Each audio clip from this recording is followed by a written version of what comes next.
नमस्कार दोस्तों, बिहार स्पेशल की क्लास में एक बार फिर से आप सभी का स्वागत है। तो आज हमारा बिहार स्पेशल में होगा मध्यकालीन बिहार का इतिहास। ठीक है, ये जो टॉपिक होगा या क्लास होगा ये 5वें नंबर की क्लास होगी आज यहाँ पे। तो इसमें हम पूरा जो मध्यकाल में बिहार की स्थिति रही वो देखेंगे, जैसे कि बिहार में जो तुर्की का शासन रहा, मिथिला के कर्नाट वंश देखेंगे पूरा, और उसके बाद अफगान शासन से रिलेटेड बिहार, उसके बाद मुगल काल में बिहार की क्या स्थिति रही, और सिख धर्म और बिहार। ठीक है, तो यहाँ तक का हम ये पूरा कवर करेंगे, जो कि मध्यकालीन भारत का जो इतिहास है वो बिहार में उसकी क्या स्थिति रही। लेकिन इससे पहले एक दो चीज़ें और यहाँ पे नोट नहीं हो पाई हैं।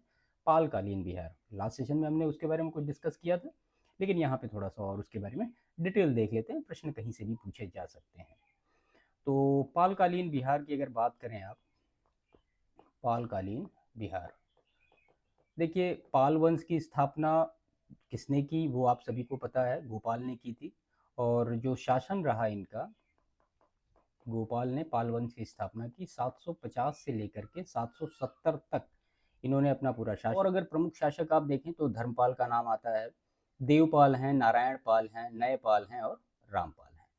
देखिए गोपाल ने फाइनली मगध पर अधिकार किया था, मगध पर अधिकार किया था, और इन्होंने ओदंतपुरी में एक मठ, ठीक है, ओदंतपुरी में एक मठ की स्थापना की थी,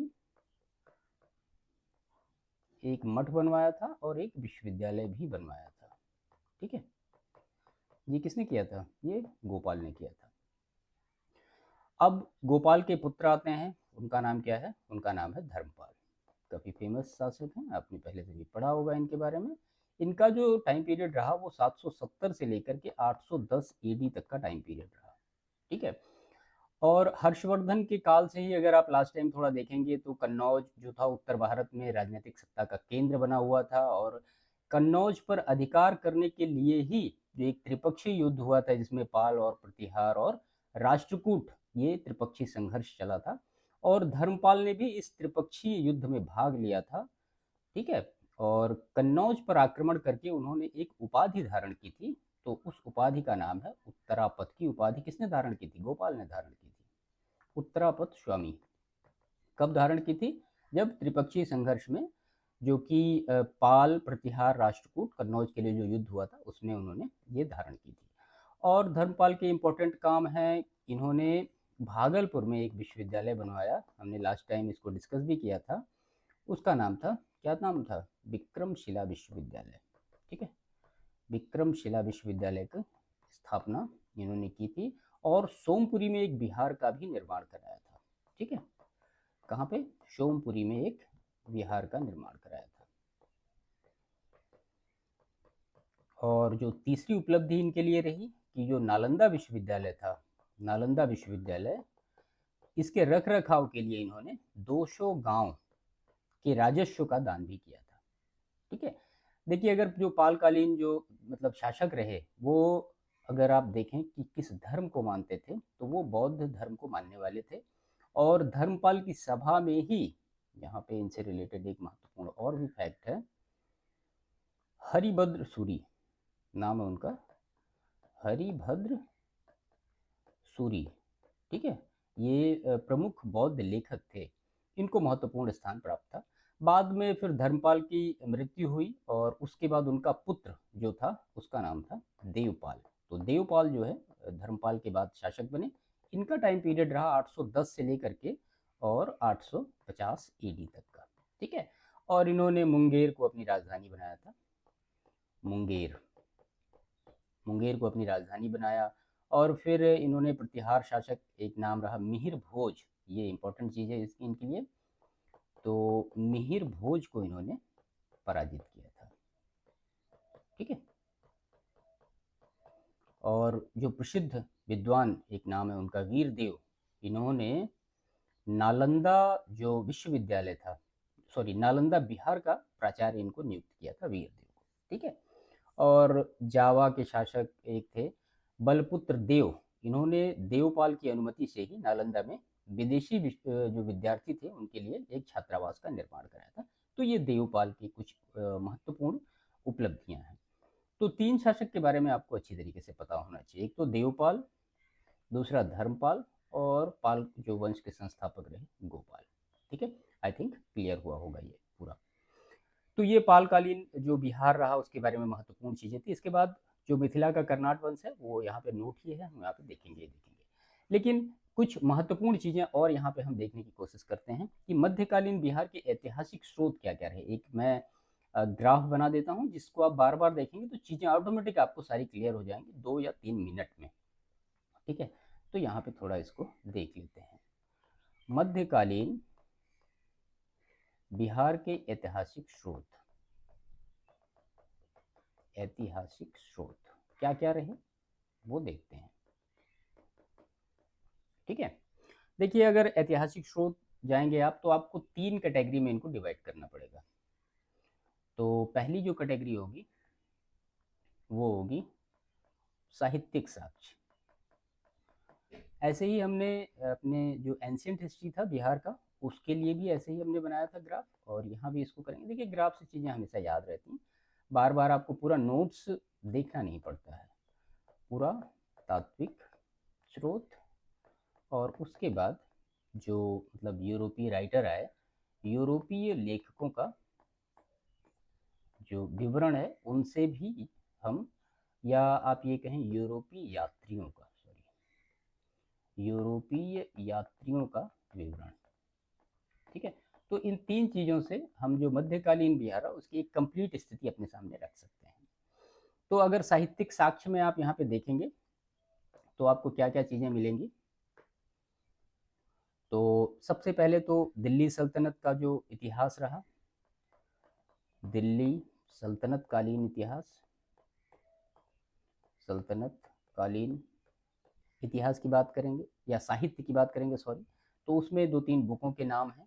पहला नाम है इसमें मिन्हाजुस सिराज, तो इनकी जो एक बुक है उसका नाम है तबकाते नासरी, तबकाते नासरी। दूसरी जो एक दिल्ली की सल्तनत कालीन साहित्य है वो बर्नी की एक बुक है, बर्नी की एक बुक है उसका नाम है तारीख फिरोज शाही, तारीख फिरोज शाही। ठीक है, तीसरी जो एक, ये सॉरी ना है, बर्नी है ये। तीसरी जो एक बुक है वो है रिजकुल्लाह की, रिजकुल्लाह की, उसका नाम है वाकियात मुश्ताकी, वाकियात मुस्ताकी। ठीक है, और जो चौथी बुक है वो है शेख कबीर की, शेख कबीर की ये बुक है उसका नाम है अफसाना ए जहां, अफसाना ए जहां। ठीक है, तो ये कुछ प्रमुख दिल्ली सल्तनत कालीन जो साहित्य है उससे हमें डिटेल जानकारी मिलती है। इसके बाद अगर आप देखें कि मुगल कालीन जो साहित्य रहा उससे भी हमें कुछ जानकारी मिलती है। मुगल कालीन जो साहित्य रहा तो वो भी यहाँ पे देख लेते हैं। तो इसमें अबुल फजल की कुछ बुकें हैं। तो अबुल फजल की जो बुक है उसका क्या नाम है, अकबरनामा। ठीक है, अकबरनामा, अबुल फजल। और जो दूसरा बुक है वो है आलमगीरनामा, आलमगीरनामा। ये किसकी है भाई, तो ये मोहम्मद कासिम की है। ठीक है, इसके बाद है मुजफ्फरनामा, मुजफ्फरनामा ये किसकी है, ये है करीम अली की। ठीक है, और जो चौथी बुक है तुजो के बाबरी, आप सभी जानते होंगे ये किसकी है, तुजो के बाबरी ये किसकी है, जाहिर सी बात है बाबर की है। और फिर सबसे लास्ट में है तुजो के जहांगीरी, तुजो के जहांगीरी ये किसकी है, ये जहांगीर की है। ठीक है, तो ये कुछ अगर आप देखें साहित्यिक साक्ष्य जो कि दिल्ली सल्तनत काल के जो प्रमुख साहित्य रहे उनसे क्या क्या जानकारी मिली हमें, मुगल कालीन जो साहित्य रहे उनसे क्या क्या जानकारी मिली। ठीक है, अब हम आते हैं अपने पुरातात्विक जो स्रोत हैं हमारे वो। तो देखिए पुरातात्विक स्रोत में सबसे जो इम्पोर्टेंट चीज़ मिले वो मिले अभिलेख। ठीक है, तो अभिलेखों से हमें जो जानकारी मिली, अब कुछ प्रमुख अभिलेख हैं उनके नाम आपको याद होने चाहिए। तो सबसे पहला जो अभिलेख है वो है सनोखर अभिलेख। सनोखर अभिलेख, तो सनोखर अभिलेख किसका है भाई? तो ये है बल्लाल सेन का। ठीक है, तो बल्लाल सेन का है सनोखर अभिलेख, इससे हमें जानकारी मिलती है मेडिवल की जो बिहार का रहा। उसके बाद है खारवार का अभिलेख। खारवार अभिलेख, इससे हमें जानकारी मिलती है। तीसरा जो इसमें रहा पंचोब ताम्रपत्र अभिलेख। पंचोब ताम्रपत्र अभिलेख, ठीक है। तो ये जो है किसका रहा? ये रहा संग्राम गुप्त का। हाँ, संग्राम गुप्त का ये रहा। उसके बाद जो रहा बोध गया का अभिलेख। बोध गया का अभिलेख, ये सब अलग अलग बुकों से निकाल के एक जगह आपको रखने की कोशिश कर रहा हूँ मैं। ठीक है, तो इम्पोर्टेंट सेशन है, मिस मत करिएगा, पूरा देखिएगा। ये है बुद्ध सेन का। और उसके बाद है राजगीर का जैन अभिलेख। राजगीर का जो जैन अभिलेख है, तो राजगीर का जो जैन अभिलेख है किसका है? ये फिरोज शाह तुगलक का है। फिरोज तुगलक का है ये। और उसके बाद एक और अभिलेख है भभुआ अभिलेख। ये प्रश्न तो डायरेक्ट पूछा ही गया है अगर आपने लास्ट ईयर का पेपर देखा होगा तो। ठीक है, भभुआ अभिलेख किसका है? शेरशाह सूरी का है, इंपॉर्टेंट है ये शेरशाह का है। और फिर एक है बेदीवन अभिलेख। बेदीवन अभिलेख ये किसका है? ये उसका है जिसने राजधानी जो है दिल्ली से दौलताबाद ट्रांसफ़र की थी, जिसने जो है सिंबॉलिक कॉइन या सिंबॉलिक जो आप ये कह सकते हैं जो प्रतीक मुद्रा चलाया था, उसका है। आप हमें कमेंट करिएगा ये किसका है। ठीक है, आपको समझ में आ गया होगा। नहीं समझ में आया तो थोड़ा सा अपने जो नोट्स है उनको पलटना शुरू करिए कि किसने राजधानी दिल्ली से दौलताबाद ट्रांसफ़र की, किसने सिंबॉलिक जो कॉइन है ये सारी चीज़ें चलाई। अब हम यूरोपीय यात्रियों के विवरण को देखते हैं। तो इसमें सबसे पहला नाम मिलेगा आपको रॉल्फ फिंच का, और दूसरा नाम आपको मिलेगा जॉन मार्शल का। ठीक है, और तीसरा नाम आपको फिर से मिलेगा मनुची का। चौथा नाम आपको मिलेगा मैनरीक का। इन सारे जो आए यूरोपीय, इन्होंने अपनी कुछ बुकें राइट की और कुछ पेपर लिखे, उसकी वजह से ये सारी चीज़ें मिली। फिर एडवर्ड टेरी का नाम आता है, एडवर्ड टेरी। ठीक है, तो ये एक कंप्लीट रोड मैप था मध्यकालीन बिहार के ऐतिहासिक स्रोत के बारे में। इसको अच्छी तरीके से क्लियर करिएगा। और ये जो मतलब एक रोड मैप है, इससे चीज़ें आपको क्लियर हो जाएंगी पूरे मेडिवल की, जो कि बिहार का मेडिवल है और सारी चीज़ें। ठीक है, तो ये मध्यकालीन बिहार के ऐतिहासिक स्रोत क्या क्या रहे? साहित्यिक स्रोत रहे, पुरातात्विक स्रोत रहे, और जो यूरोपीय यात्री आए उनको अपने जो उन्होंने विवरण डाले वो सारे रहे। कौन कौन से रहे वो हमने आपको यहाँ पे सारे बताए। और ये पालकालीन बिहार के बारे में महत्वपूर्ण चीज़ें थी। आई थिंक ये क्लियर हो गया होगा सब। चलिए, अब इसके बाद हम अपनी पीपीटी पे आते हैं। तो पीपीटी से हम शुरू करते हैं पूरा। तो बिहार में तुर्क शासन, देखिए यहाँ पे इंग्लिश में भी लिखा है, हिंदी में भी लिखा है। मैं पढ़ूंगा हिंदी में, जहाँ ज़रूरत होगी वहाँ पे इंग्लिश में ही पढ़ूंगा। बाकी आप अपने हिसाब से चीज़ों को कलेक्ट कर लीजिएगा। बहुत सारे लोग इंग्लिश के भी होंगे तो वो अपना कर सकते हैं। देखिए, बिहार में तुर्क सत्ता की स्थापना का वास्तविक श्रेय किसको जाता है? बख्तियार खिलजी को जाता है, जो कुतुबुद्दीन ऐबक का दास था। ठीक है, देखिए अगर बिहार में मामलुक वंश आप समझ रहे होंगे 1206 से लेकर 1290 तक का इसका टाइम पीरियड रहा, जिसको कि गुलाम वंश के भी नाम से जाना जाता है। और जो गुलाम वंश का दूसरा शासक था, या आप कहें दूसरा महत्वपूर्ण शासक था, वो कौन था? वो इल्तुतमिश था, जिसका कि टाइम पीरियड 1225 ईस्वी में इसने बिहार पे आक्रमण किया था। और इसी ने बिहार शरीफ और बाढ़ पे अधिकार कर लिया था। बाद में तेलियागढ़ के समीप हिस्मुद्दीन इवाज को पराजित करके दिल्ली का प्रथम प्रतिनिधि के रूप में इसने नियुक्त किया था। ठीक है, तो ये सारी चीज़ें अभी आएगी वो। तो बिहार में तुर्क सत्ता का जो स्थापना का वास्तविक श्रेय जाता है वो किसको जाता है? वो बख्तियार खिलजी को जाता है, और ये कुतुबुद्दीन ऐबक का दास था। आक्रमण के समय बिहार में छोटे छोटे शासक थे। उत्तर बिहार में कर्नाट वंश का शासक था। कर्नाट वंश से रिलेट करके कई बार प्रश्न पूछे गए, न्यायदेव के बारे में, अंतिम शासक के बारे में, और जो महत्वपूर्ण चीज़ें हैं वो सारी चीज़ें। ठीक है, देखिए उसकी सबसे बड़ी सफलता 1198 ईस्वी में उदंतपुरी बिहार, यानी जो बिहार शरीफ है, इसकी विजय से थी। और इसने डिस्ट्रॉय किया नालंदा और Vikramshila university and set them to fire, यानी नालंदा और विक्रमशिला विश्वविद्यालय को नष्ट करके उसने उसमें आग लगवा दी थी। और 1203 से 1204 ईस्वी में उसने नदिया, जो कि बंगाल में है, जो सेन वंश की राजधानी था, इस पर चढ़ाई की।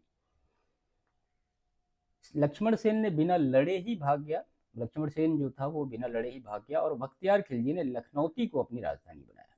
ठीक है, और उसकी हत्या उसके एक अधिकारी अली मर्दान ने कर दी थी और ये दफन हुआ इमादपुर में, बिहार शरीफ, यहीं पे इसको बाद में दफन कर दिया गया।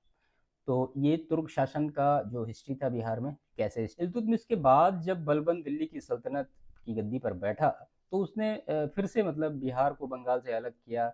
इसने क्या किया था, इल्तुतमिश ने बिहार और बंगाल को एक कर दिया था। तो बलबन ने फिर से उसको अलग किया। गया में एक बनराज नामक राजा है, उसकी प्रशस्ति से ये प्रमाणित होता है कि गया का क्षेत्र किसके अधीन था, वो बलबन के अधीन था, यानी दिल्ली जो सल्तनत थी उसके अधीन था। बाद में 1290 में खिलजी वंश की स्थापना दिल्ली सल्तनत पे हुई और जलालुद्दीन फिरोज खिलजी जो था वो खिलजी वंश का संस्थापक था और इसने बंगाल के शासक शुक्नुद्दीन कैकाउस इसके अधीन था उस समय। तो ये सब मतलब उसमें है, डिटेल में है। बिहार में आप ये कह सकते हैं कि शाहपुर, यानी जो कि भोजपुर में है, खिलजी कालीन कुछ सिक्के प्राप्त हुए हैं। इसके बाद मिथिला का जो कर्नाट वंश था उसके बारे में महत्वपूर्ण चीज़ें देखते हैं। इनसे कई बार प्रश्न भी पूछे गए हैं कि स्थापना किसने की, अंतिम शासक कौन था, ये सारी चीज़ें। देखिए, पाल वंश जो शासक था रामपाल, उसके शासनकाल में, उसका शासनकाल का टाइम पीरियड रहा 1097 से 98 के आसपास।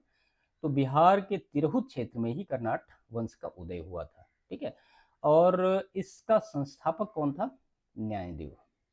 ठीक है, या न्यायदेव जो था वो कर्नाट वंश का प्रथम संस्थापक था। राजधानी सिमरावगढ़, जो कि वर्तमान नेपाल में है।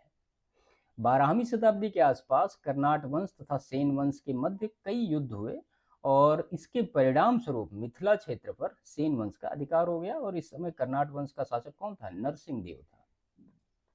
ठीक है, यानी बख्तियार के आक्रमण के शासन के समय नरसिंह देव ने सेन वंश से संघर्ष के कारण नजराना देकर सहयोग किया था। इसके बाद हरि सिंह देव 1279 से लेकर 1325 तक का ये समाज सुधारक थे और पंजी प्रबंध का विकास इन्होंने किया है। ठीक है, तो हरि सिंह के बारे में काफी मतलब बार पूछा भी गया है एग्जामिनेशन में। इसके बाद हम देखते हैं सल्तनत काल में बिहार। अब सल्तनत काल में बिहार में फिर वही कि दिल्ली सुल्तानों और बंगाल शासकों के बीच जो युद्ध का मैदान रहा ये, और इल्तुतमिश ने 1225 ईस्वी में बिहार और बंगाल पर अधिकार किया और नियंत्रण लेकिन उनका शीघ्र ही समाप्त हो गया। इसमें फिर जो रियल कंट्रोल था, यानी real control during Tughlaq period, Ghiyasuddin conquer Karnat in 1324 to 25, Firoz Shah Tughlaq visited Bihar in 1359। यानी तुगलक काल में वास्तविक नियंत्रण गयासुद्दीन ने 1324-25 में कर्नाट पर विजय पाई और फिरोज शाह तुगलक जो था वो 1359 ईस्वी में बिहार आया। देखिए, तुर्क सेना ने बिहार बंगाल अभियान के दौरान राजा हरि सिंह देव पर भी आक्रमण किया था और उसमें गयासुद्दीन तुगलक के द्वारा तिरहुत में एक टकसाल शहर की नींव भी रखी गई थी, जिसे तुगलकाबाद अथवा तिरहुत के नाम से जाना जाता है। ठीक है, तुगलक काल में ही संभवतः दरभंगा शहर का नाम तुगलकपुर रखा गया था और बिहार शरीफ यहाँ के स्थानीय जो शासक थे उनकी राजधानी भी थी और यहीं से फिरोज शाह तुगलक का एक फारसी अभिलेख भी प्राप्त हुआ है। फिरोज शाह तुगलक 1351 ईस्वी में दिल्ली सल्तनत का सुल्तान बना था और तुगलक काल में ही मलिक इब्राहिम या मलिक बयां एक प्रमुख प्रशासक था। बिहार शरीफ स्थित था, इसका मकबरा अपने शंक्वाकार गुंबद के कारण स्थापत्य कला का सुंदर उदाहरण माना जाता है। ये सब और भी हिस्ट्री है उसमें। तो इसकी राजधानी बिहार शरीफ थी। प्रशासक किसके पास था, मलिक इब्राहिम या मलिक बयां, ये प्रसिद्ध था। ठीक है, और बिहार नाम का उल्लेख तबकाते नासरी 13वीं सदी में मिलता है। हमने अभी पहले ही देखा ना कि कहाँ कहाँ पे क्या क्या मिलता है, जो ऐतिहासिक साहित्य जो साहित्य है उनसे रिलेट करके। अब अफगान शासन में अगर बिहार को देखें तो सिकंदर लोदी ने 1495 to 96 में दरिया खान नुहानी को बिहार का राज्यपाल नियुक्त किया। पुत्र बहार खान ने इनसे स्वतंत्रता घोषित की। बाद में घाघरा का युद्ध 1529 में हुआ, जिसमें बाबर ने पराजित भी किया इसे। और शेर शाह सूरी 1486 ईस्वी में, उसका नाम फरीद खां था, उसका नेतृत्व में अफगान का पुनरुत्थान हुआ था। वहान खान नुहानी ने शेर खां की उपाधि पाई और दद्दू बेगम से विवाह कर बिहार पर नियंत्रण किया। सूरजगढ़ युद्ध जो कि 1534 ईस्वी में हुआ, इसमें बंगाल पर विजय और चौसा का युद्ध हुआ 1539 ईस्वी में, और कन्नौज का युद्ध हुआ 1540 ईस्वी में। इसमें हुमायूं को हराकर शूर वंश की स्थापना किसने की? शेर शाह ने की।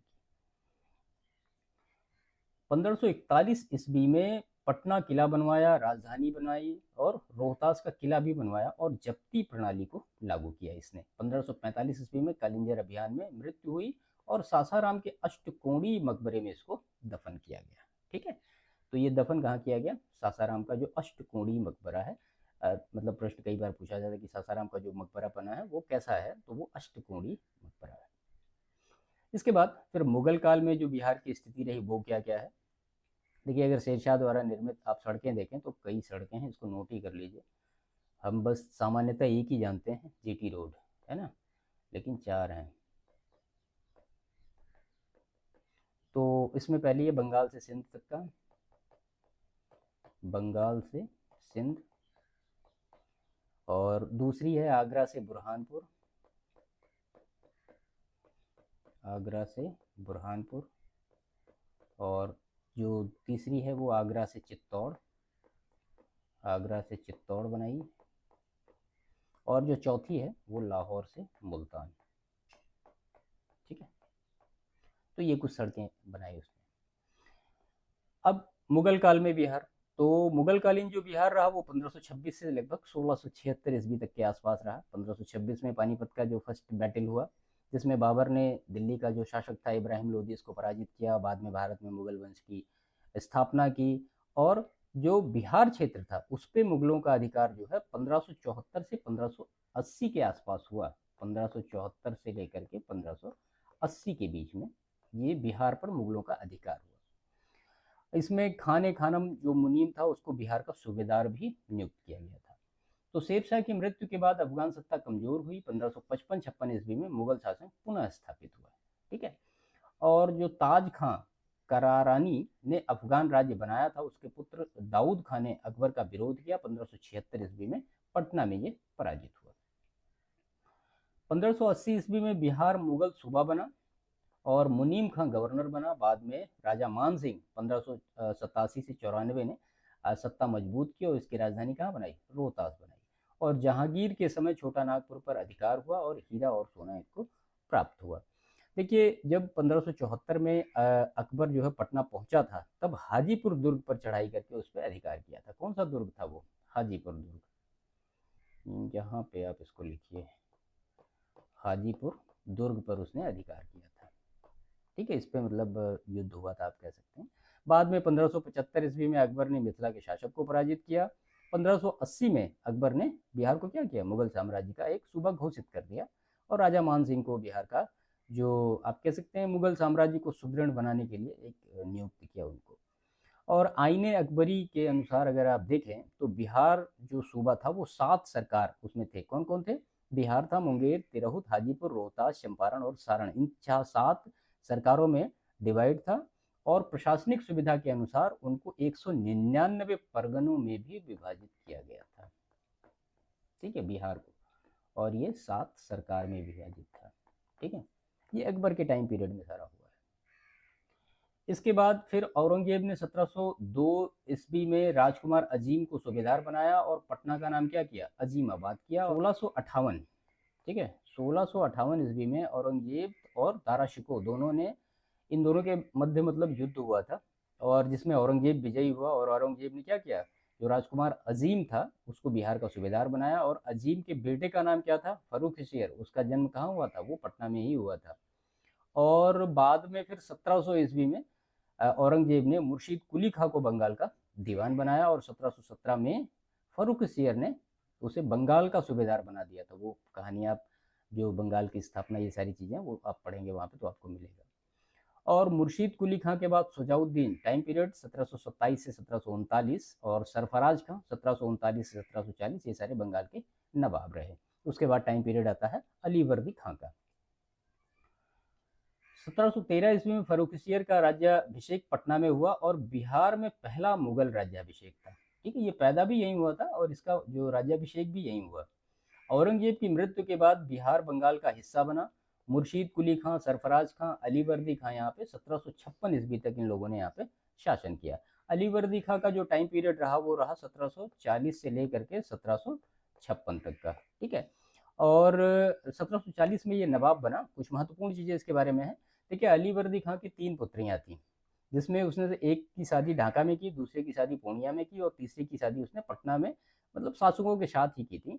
बाद में 1756 ईस्वी में अलीवर्दी खां मर जाता है, उसकी मृत्यु हो जाती है। उसकी जो सबसे छोटी पुत्री है, उसका जो लड़का होता है सिराजुद्दौला, ठीक है। तो सिराजुद्दौला जो है नवाब बनता है। आपको पूरी कहानी समझ में आ गई होगी। और अलीवर्दी खां ने इसको मतलब अपना उत्तराधिकारी नियुक्त किया था। बाद में 1757 में जाके बैटल ऑफ प्लासी होता है, जो कि अंग्रेज और सिराजुद्दौला के बीच में सिराजुद्दौला पराजित होता है और भारत में अंग्रेजों का प्रभुत्व स्थापित होता है। ये पूरी एक कंप्लीट समरी है इसकी, ठीक है। तो मुगल काल में बिहार की क्या स्थिति रही वो आपने यहाँ पे देखी, कैसे कैसे चीज़ें आगे चलती रहीं। इसके बाद सिख धर्म और बिहार। तो गुरु नानक देव विजिटेड गया, राजगीर, पटना, मुंगेर एंड भागलपुर। तो ये गुरु नानक देव यहाँ पे गया, राजगीर, पटना, मुंगेर और भागलपुर की इन्होंने यात्रा की, ठीक है। और जो 9th गुरु थे, गुरु तेग बहादुर, ये भी विजिटेड कहाँ की इन्होंने, पटना में। और अपनी पत्नी जो थी गुजरी देवी को वहीं छोड़ आए थे और यहीं गुरु गोविंद सिंह का जन्म 26 दिसंबर 1666 को हुआ था, ठीक है, पटना में ही। इसके बाद गुरु गोविंद सिंह 1676 ईस्वी में 10वें गुरु बने। 1699 ईस्वी में खालसा पंथ की स्थापना की और पटना स्थित जो तख्त श्री हरिमंदिर साहिब सिख धर्म का प्रमुख तीर्थ स्थल बना, जिसे महाराजा रणजीत सिंह ने बनवाया था, ठीक है। तो ये जो सिख और सिख धर्म और बिहार, ये आपस में जो क्या कोरिलेशन है वो सारी आपने देखी। महत्वपूर्ण चीज़ें इनके बारे में आपको पता होना चाहिए। देखिए, इनसे रिलेट करके प्रश्न कई बार पूछे जाते हैं। अब वो डायरेक्ट आ जाएं या बिहार स्पेशल के फॉर्मेट में आ जाएं, वो सारी चीज़ें तो पेपर पे ही निर्भर करता है कैसा होगा। तो मध्यकालीन बिहार को यहाँ पे हमने पूरा कवर करने की कोशिश की। और इससे पहले हम प्राचीन भारत का इतिहास जो बिहार रहा वो कर चुके हैं। इसके बाद का जो हमारा सेशन होगा वो मॉडर्न हिस्ट्री बिहार, ठीक है। यानी बिहार में जो आधुनिक भारत का इतिहास रहा वो हम पूरा यहाँ पे कंप्लीट करेंगे। तो सेशन को यहाँ पे समाप्त करते हैं। वीडियो कैसा लगा इसके बारे में कमेंट जरूर करिएगा और वीडियो लाइक भी करिएगा, दूसरों को शेयर भी करिएगा और चैनल पर नए हैं तो चैनल पर सब्सक्राइब भी करिएगा। Thank you.